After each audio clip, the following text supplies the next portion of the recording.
Of inertia आपको दिखाते हैं निकालकर। आशु कुमार, हेलो। आज हम एक तरीका और से सॉलिड स्फीयर का मोमेंट ऑफ इनर्शिया निकाल दिखाते हैं, यानी moment of inertia of solid sphere. ये सेकंड मेथड देख रहे हैं हम लोग। सेकंड मेथड में देख रहे हैं हम लोग moment of inertia of solid sphere. ये हम एक दूसरे तरीका से, पहले बताया तो उससे अलग तरीका से देखिए क्या करेंगे। हम मान लेते हैं m है मास ऑफ सॉलिड स्फीयर और r है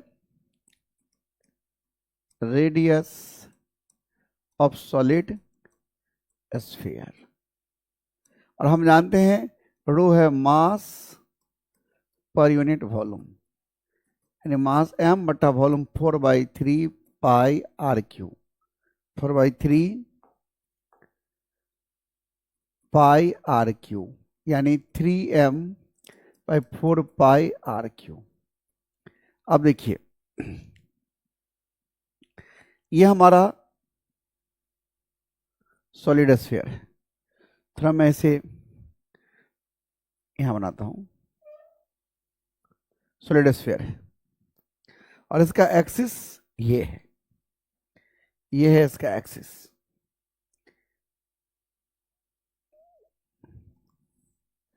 यहां सेंटर ऑफ मास है, सेंटर है। अब देखिए हम एक एलिमेंट्री हॉलो स्फीयर बनाएंगे। तो सॉलिड है ना, ये सॉलिड है, ध्यान दीजिएगा, ये सॉलिड है, ये पूरा सॉलिड स्फीयर है पूरा। तो हम बनाएंगे एक एलिमेंट्री सेल, यानी एक खोखला गोला बनाएंगे जिसका रेडियस r और थिकनेस dr होगा। ध्यान दीजिएगा इस बड़े वाले का जो रेडियस है, ध्यान दीजिएगा बड़े वाले का रेडियस वो तो r है, ये है। अब हम एक एलिमेंट्री बना रहे हैं सेल जिसका रेडियस, ध्यान से देखिएगा, इसका रेडियस स्मॉल r है, इसका थिकनेस जो है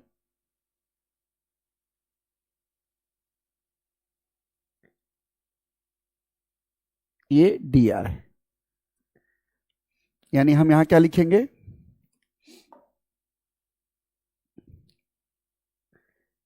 late us consider N elementary cell of radius r and thickness dr। एक एलिमेंट्री हमने सेल माना जिसका रेडियस r है और थिकनेस dr है।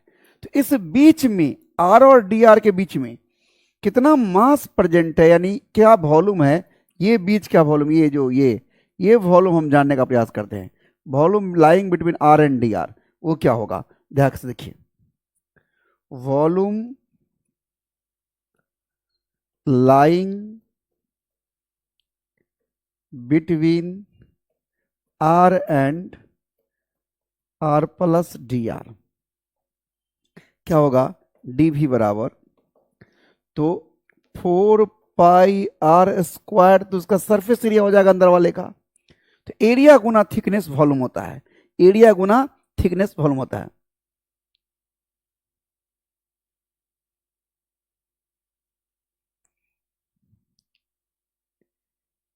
ओके, तो आपको मिल जाएगा इसका।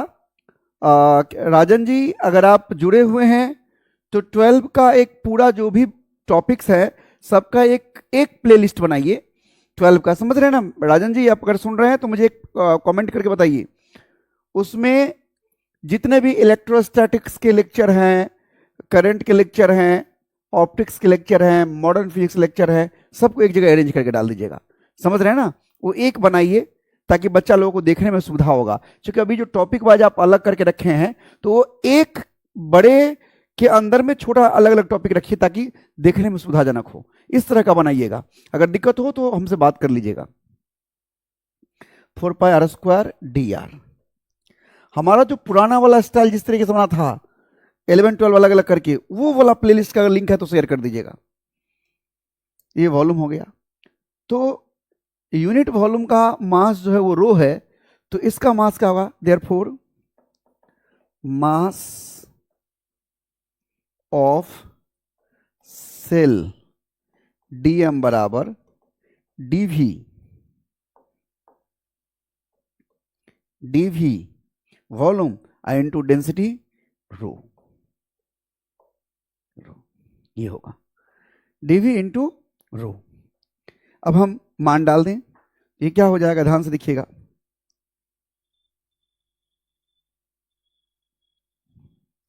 ये क्या हो जाएगा, 4 pi r square d r into rho, ये हो गया मास।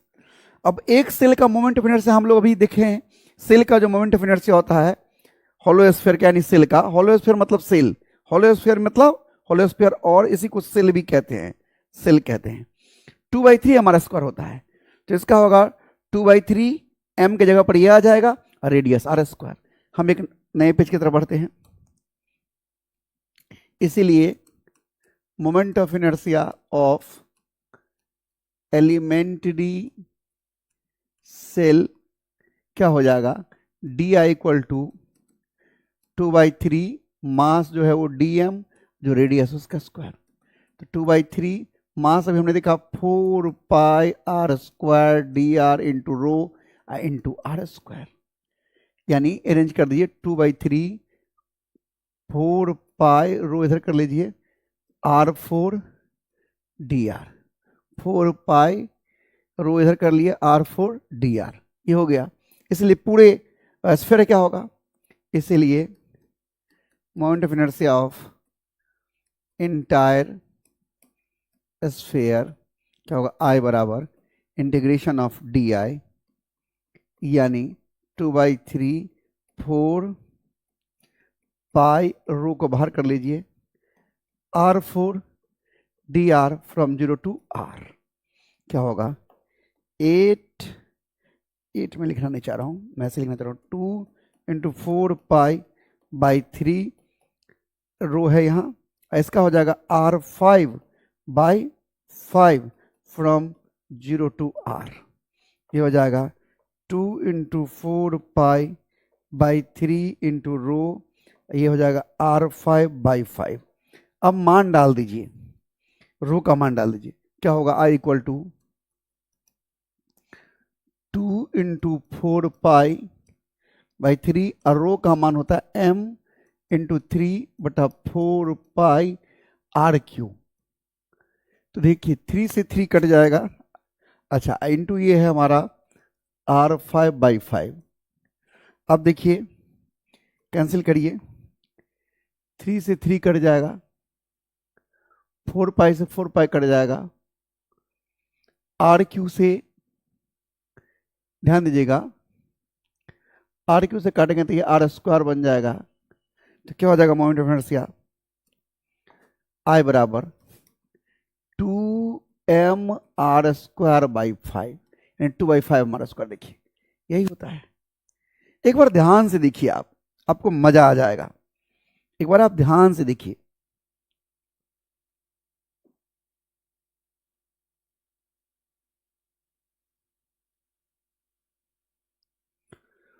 ओके ओके, तो चलिए अब देखिए, एक बार आप इसको रिवाइज कर लीजिए। हमने यहां से शुरू किया, कैसे बनाया, हमने पूरे सॉलिड स्फीयर का मास m ले लिया, पूरे सॉलिड स्फीयर का रेडियस r है, तो डेंसिटी क्या होगा, मास पॉइंट वॉल्यूम, क्योंकि सॉलिड स्फीयर में मास उसके अंदर में होता है, तो मास m और वॉल्यूम 4/3 पाई आर क्यू, इस तरह से निकल गया। अब let us consider an elementary cell, हमने एक सेल माना जिसका रेडियस r है और थिकनेस dr है, तो उसका वॉल्यूम क्या हो जाएगा, तो 4 पाई आर स्क्वायर, तो उसका एरिया होगा इनटू थिकनेस dr है, dr से मल्टीप्लाई कर दिए, वॉल्यूम निकल गया। अब यूनिट वॉल्यूम का मास रो है, तो उस वॉल्यूम को डेंसिटी से गुणा करके मास निकाल लिया। अब एक सेल का मोमेंट ऑफ इनर्शिया हम लोग जानते हैं 2/3 हमारा स्क्वायर होता है, 2/3 dm इंटू आर स्क्वायर, सब मान dm का है, सब डाल दिए और इंटीग्रेट कर दिया, आ गया। चलिए आज हम देखेंगे मोमेंट ऑफ इनर्शिया, आज हम देखेंगे moment of inertia laminar body का। तो सबसे पहले लैमिनर बॉडी कहते किसे हैं, यहां से बात शुरू करते हैं कि लैमिनर बॉडी किसे कहते हैं। लैमिनर बॉडी ये क्या होता है? ऐसा बॉडी जिसमें सिर्फ लेंथ और विड्थ हो, थिकनेस नहीं हो, ऐसे बॉडी को लैमिनर बॉडी कहते हैं। क्या कहेंगे? It is such type of body having only length and width but not thickness, called laminar body। laminar body ऐसा बॉडी जिसमें सिर्फ लंबाई और चौड़ाई हो, मोटाई नहीं हो, इसे हम लैमिनर बॉडी कहते हैं। लैमिनर बॉडी क्या है? ऐसा बॉडी जिससे सिर्फ लंबाई और चौड़ाई हो, मोटाई नहीं हो, इसे हम लैमिनर बॉडी कहते हैं। आइए हम देखते हैं मोमेंट ऑफ इनर्शिया किसी रेक्टेंगुलर लेमना का, यानी आयताकार पट्टी का। Moment of inertia of rectangular Lemna, heading हमारा होगा moment of inertia of rectangular lamina.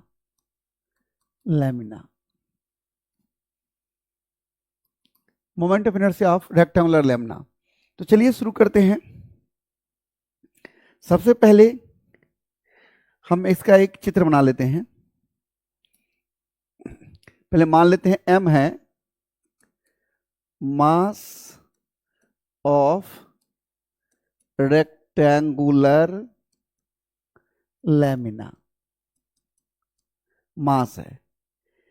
और इसका लंबाई और चौड़ाई जो है, ए क्या है? ए है इट्स लेंथ एंड बी है इट्स विड्थ, चौड़ाई है। तो लेमना में मास कहाँ होगा? उसका सरफेस पर होगा। पट्टी में, आयताकार पट्टी में मास कहाँ होगा? उसका सरफेस पर। जैसे अगर बोर्ड एक आयताकार है, इसका मास कहाँ है? इसका सरफेस पर है, अगर इसकी मोटाई नगण्य हो तो सिग्मा है मास, यानी इसको बोलते हैं surface mass density. Surface mass density मतलब हो गया मास पर यूनिट एरिया, यानी mass m, area a into v। ये है। अब देखिए इसको हम बनाते हैं। यहां पर हम एक चित्र पहले ड्रॉ करते हैं, एक फिगर बनाते हैं लेमना का। ये हमारा एक आयताकार पट्टी है, लेमना है, जिसका लेंथ, ध्यान दीजिएगा, जिसका लेंथ a है और विड्थ b है। इसका लेंथ a है और विड्थ b है। और हमारा जो एक्सिस है, वो एक्सिस हमारा सेंटर ऑफ मास से पास कर रहा है। ये हमारा एक्सिस है। एक्सिस कैसे है मैं यहां लिख देता हूं। Axis passing through centre of mass and lying in the plane of lamina. ये है centre of mass. Axis passing through centre of mass and lying in the plane of lamina, plane of lamina। Lamina के plane में है। Axis कैसा, वो ध्यान दीजिए। Axis passing through centre of mass and lying in the plane of lamina, lamina के plane में है। अब क्या करते हैं हम? एक्सिस से एक्स दूरी पर हम एक स्ट्रिप मान लेते हैं, एक छोटी सी पट्टी मान लेते हैं जिसकी चौड़ाई dx है। dx है। तो इसका चूंकि मास कहां पर है? एरिया पर है। तो इस स्ट्रिप का एलिमेंट्री स्ट्रिप का एरिया क्या होगा? एरिया ऑफ एलिमेंट्री स्ट्रिप क्या होगा? ध्यान से देखिएगा, area of elementary strip, area of elementary strip क्या होगा? डी ए बराबर लंबाई, लंबाई क्या है? बी, इसका लेंथ कितना है? बी, इसकी चौड़ाई कितना है? डी एक्स, एरिया हो गया। इसीलिए इसका मास क्या होगा? Therefore mass of elementary strip dm बराबर, तो sigma into d a, sigma का मान हमारा एम बाई ए बी है, m by a b into d a हमारा है b d x, b d x, तो बी से बी हमारा कट जाएगा, बी से बी हमारा कट जाएगा, यानी क्या हो जाएगा?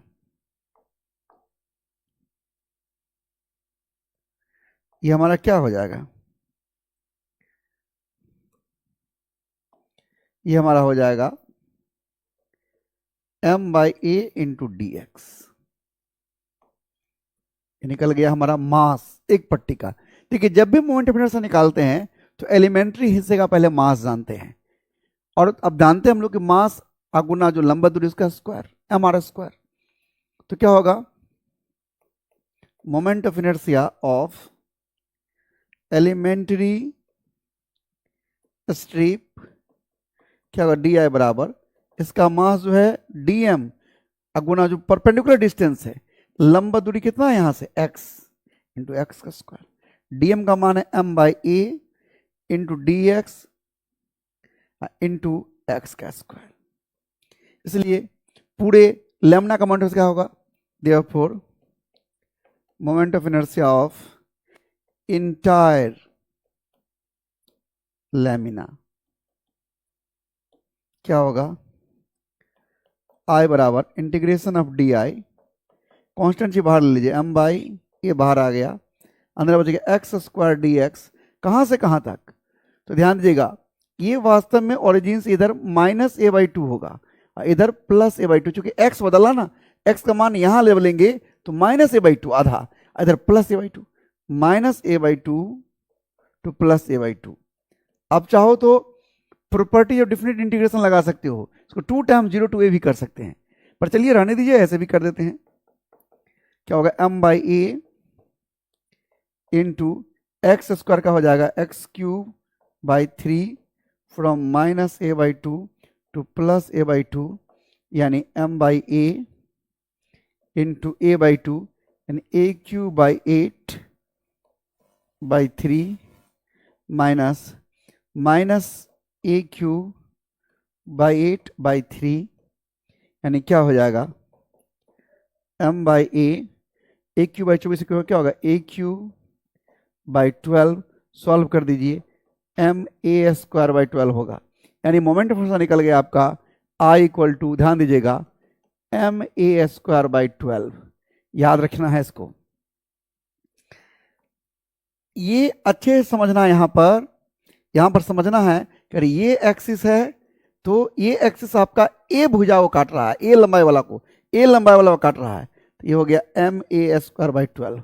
अगर एक्सिस ये होता, ध्यान दीजिएगा, अगर एक्सिस ये होता, ठीक से देखिएगा मेरी बातों को, अगर एक्सिस ये होता, अगर ये एक्सिस होता, इस एक्स को थोड़ा उधर लिख देते हैं, इसको थोड़ा इधर लिख देते हैं, एक्स को, या सिलेक्ट होगा,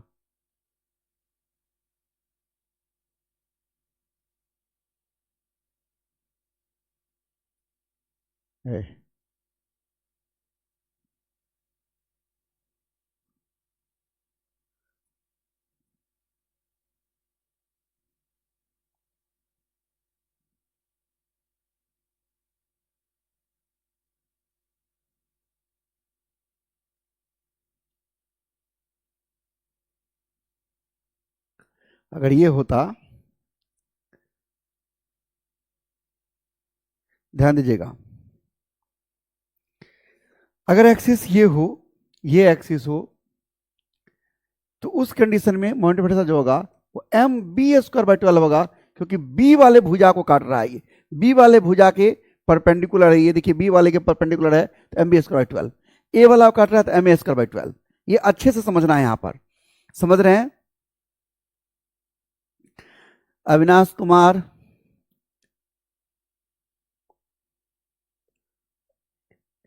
ओके ओके।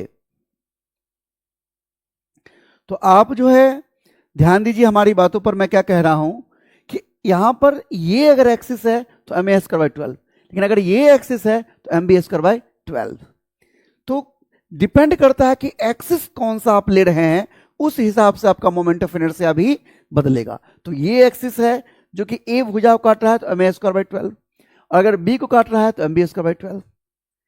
देखिए अविनाश कुमार जी, सच तो ये है कि मुझे बोलने या हवाबाजी करने नहीं आता है, बस मैं जो पढ़ाने आता मैं चुपचाप पढ़ा देता हूँ, इसलिए मैं उस तरह से फेमस भी नहीं हो पा रहा हूँ, क्योंकि मैं देखता हूँ कि लोग जो यूट्यूब पर पढ़ाते हैं या अपना, तो पढ़ाते कम है और क्या बोलते हैं, इमोशनल बातें, मोटिवेशनल बातें ज़्यादा बोलते हैं, अपना इधर उधर की बातें, और लोगों को ज़्यादा इम्प्रेस करते हैं, और आजकल लोगों को भी ये ज़्यादा अच्छा लगता है। पर मुझे पढ़ाने के अलावा ज़्यादा कुछ आता नहीं है, इसलिए मैं कुछ कर नहीं पाता हूँ। लेकिन मैं ये कहूँगा कि अगर आपको अच्छा लगे तो आपके जो सीरियस फ्रेंड है, जो पढ़ना चाह रहे हो अच्छे से, उन्हें मदद करें, उन्हें बताएं, सजेशंस दें। यही आपकी, अगर हमारे प्रति कुछ अगर कोई भावना प्रकट करना है तो यही एक अच्छी भावना होगी, इससे ज़्यादा हम क्या कह सकते हैं। और अच्छा लगता हो तो लाइक कर लीजिए, सब्सक्राइब कर दीजिए, और क्या कह सकता हूँ, शेयर कर दीजिए, बस। ओके चलिए, तो ये आपने देखा कि किस प्रकार से हम मोमेंट ऑफ इनर्शिया निकालते हैं किसी रेक्टेंगुलर लैम्ना को। देखिए एक बार ध्यान से पढ़कर देखिए, इसमें कहीं कोई डाउट लगता है तो मुझे कमेंट करके पूछिए, क्योंकि मैं आगे अब इसमें कुछ नई बातें और बताने वाला हूं, तो ध्यान दीजिएगा। आगे हम बढ़ेंगे तो अब यहां से आगे दो थ्योरम्स बच जाता है, एक थ्योरम ऑफ पैरेलल एक्सिस, एक थ्योरम, मतलब मोमेंट ऑफ इनर्शिया का दो थ्योरम होता है, थ्योरम ऑफ पैरेलल एक्सिस और थ्योरम ऑफ परपेंडिकुलर एक्सिस। अब हम उसके बारे में